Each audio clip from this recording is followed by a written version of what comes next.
14 సంవత్సరాల లోపు పిల్లలను పనుల్లో పెట్టుకోవడం చట్టరీత్యా నేరమని అందుకు కఠినమైన చట్టాలు అమల్లో ఉన్నాయని సీనియర్ సివిల్ జడ్జి సురేష్ అన్నారు. పిల్లలందరూ చదువుకోవాలని, వారిని పనిలో కాకుండా పాఠశాలలో ఉండాలని వివరించారు. భవన నిర్మాణ కార్మికులకు, ఇతర ప్రమాదకర పనుల్లో పనిచేసే కార్మికులకు యాజమాన్యం రక్షణ చర్యలు తీసుకోవాలని గుర్తు చేశారు.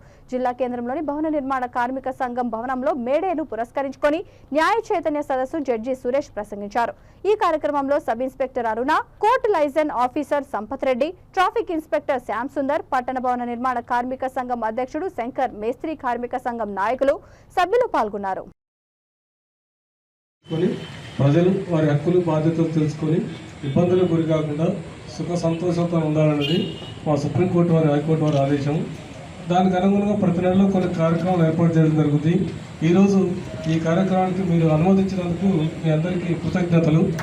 ఈ సదస్సు ముఖ్య ఉద్దేశం చట్టాల పట్ల అవగాహన. చట్టం అంటే ఏంది? ఒక కట్టుబాటు, ఒక నిబంధన, ఒక సంప్రదాయం, ఆచారం ఉండేది పూర్వకాలంలో. అయ్యా చట్టాలు కానీ ఇది మీటింగ్ అయిపోయిన తర్వాత పోయేటప్పుడు లేకుండా ఇది వేసుకోవడం, లేకపోతే తీసుకొని పోవడం చేస్తే ఏమైంది?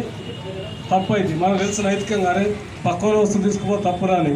అదే చట్టంలో ఏముంటుందంటే 379 భారతీయ శిక్షా స్మృతి ప్రకారం ఇతరుల వస్తువులు వారి అనుమతి లేకుండా తీసుకుపోతే 3 సంవత్సరాలు జైలు శిక్ష.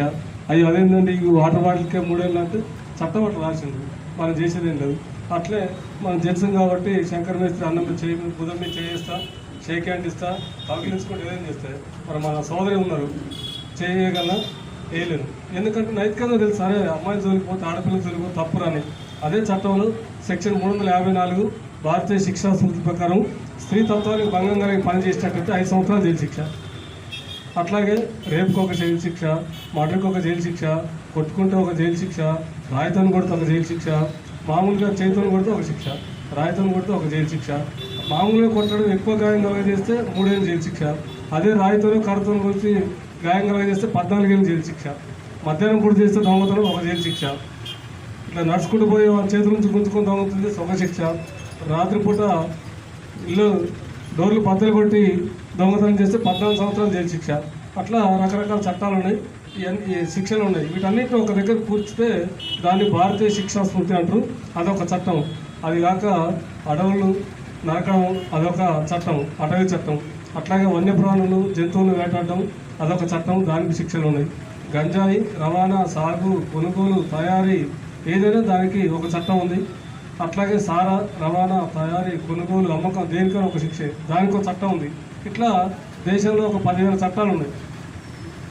అట్లా కాకపోతే ఎందుకు చట్టాలు తెలుసుకోవాలి? నాకేమవసరమైన చట్టం? సాయంత్రం అయ్యేలోపు నేను 300 పని పోతే 300 వస్తాయి, చట్టాలతో నాకెందుకంటే కుదరదు. ఎందుకంటే చట్టం యొక్క ప్రాథమిక సూత్రం ఏంటంటే తెలియచేసినా తప్పు